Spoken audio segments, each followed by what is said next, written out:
जरा सोचिए, कोई सिर्फ 39 साल की उम्र में दुनिया पर एक ऐसी छाप छोड़ जाए जो सदियों तक लाखों करोड़ों लोगों को रास्ता दिखाए। आज हम बात करेंगे ऐसे ही एक इंसान की, स्वामी विवेकानंद।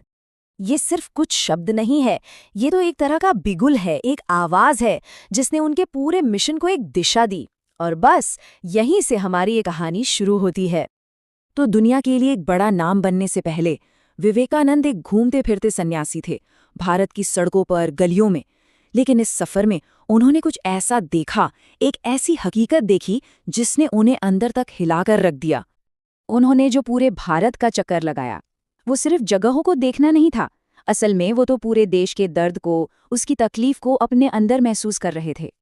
और फिर कन्याकुमारी में समंदर के बीच एक चट्टान पर बैठकर उन्होंने सिर्फ ध्यान नहीं लगाया, नहीं, उन्होंने एक सवाल का जवाब ढूंढने की ठानी।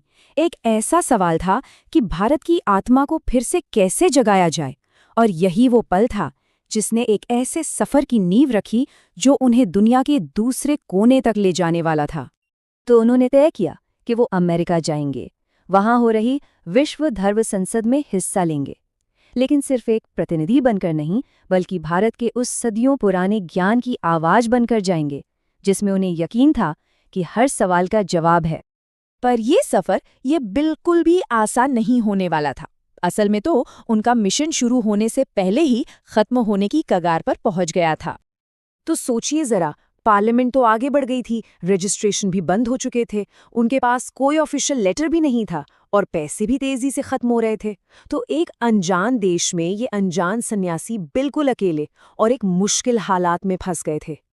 लेकिन तभी कहानी में एक ऐसा मोड़ आया जिसकी किसी को उम्मीद नहीं थी। हार्वर्ड यूनिवर्सिटी के एक प्रोफेसर J.H. राइट से उनकी मुलाकात हुई, और बस उसी एक मुलाकात ने सब कुछ बदल दिया। जो दरवाजे बंद लग रहे थे वो अचानक खुल गए। सब ठीक तो हो गया, लेकिन इसके बावजूद वो अंदर से बहुत घबराए हुए थे। आखिर ये पहली बार था जब वो इतनी बड़ी पब्लिक गैदरिंग को संबोधित करने वाले थे। तो अब चलते हैं उस मोमेंट ऑफ ट्रूथ की तरफ, वो लम्हा जब सब कुछ उनके पहले कुछ शब्दों पर टिका हुआ था। अंदाजा लगाइए, शिकागो के आर्ट इंस्टीट्यूट का वो हॉल, वहां 7,000 लोग बैठे थे।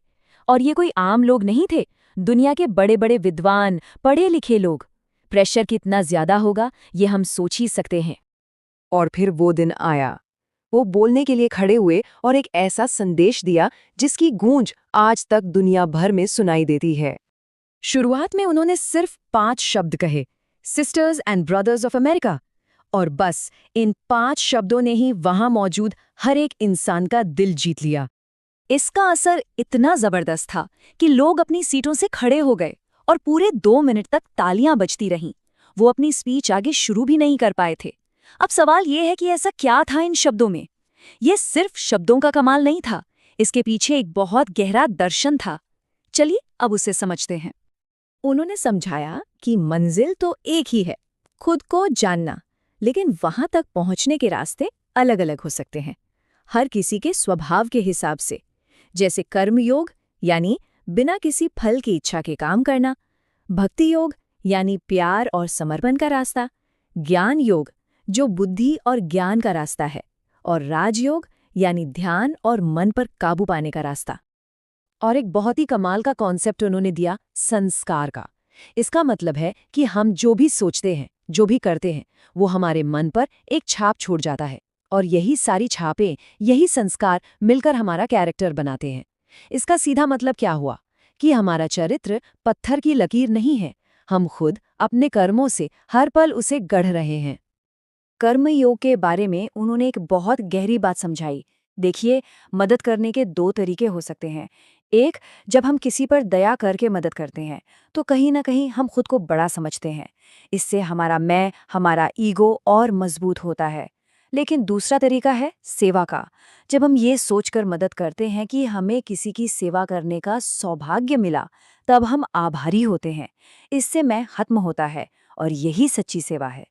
स्वामी विवेकानंद के लिए फिलॉसफी सिर्फ किताबों की या बड़ी बड़ी बातों की चीज नहीं थी। उसका असली मतलब तभी था जब वो हमारी जिंदगी में उतरे, हमारे काम में दिखे, एक्शन में दिखे। पार्लियामेंट में अपने आखिरी भाषण में उन्होंने एक बहुत ही जबरदस्त बात कही। उन्होंने कहा कि मकसद ये नहीं है कि कोई ईसाई हिंदू बन जाए या कोई हिंदू ईसाई बन जाए, नहीं, बल्कि मकसद ये है कि हर कोई दूसरे धर्म की अच्छी बातों को सीखे, उसे अपनाए और साथ ही अपनी पहचान भी बनाए रखे। इसके बाद वो रुके नहीं। उन्होंने अगले कई साल अमेरिका और इंग्लैंड में वेदांत सोसाइटीज़ बनाने में लगाए। मतलब उन्होंने सिर्फ आइडियाज़ नहीं दिए, बल्कि ऐसे सेंटर्स बनाए जहां लोग इन विचारों को सीख सकें, समझ सकें और अपनी ज़िंदगी में उतार सकें। उन्होंने सिखाया कि हर इंसान के अंदर असल में दो ताकतें हैं जो हमेशा लड़ती रहती हैं। एक है अहम यानी मैं की ताकत, ये हमें स्वार्थी बनाती है, और दूसरी है ना अहम यानी मैं नहीं की ताकत, ये हमें निस्वार्थ बनाती है, और हमारी पूरी जिंदगी इसी लड़ाई का मैदान है। तो आखिर में उनका संदेश हमारे सामने एक सवाल छोड़ जाता है, एक चुनौती छोड़ जाता है। ये जो दो ताकतें हैं जो हमें परिभाषित करती हैं, हम आज अपने कामों से, अपने फैसलों से इन दोनों में से किस ताकत को मजबूत बना रहे हैं?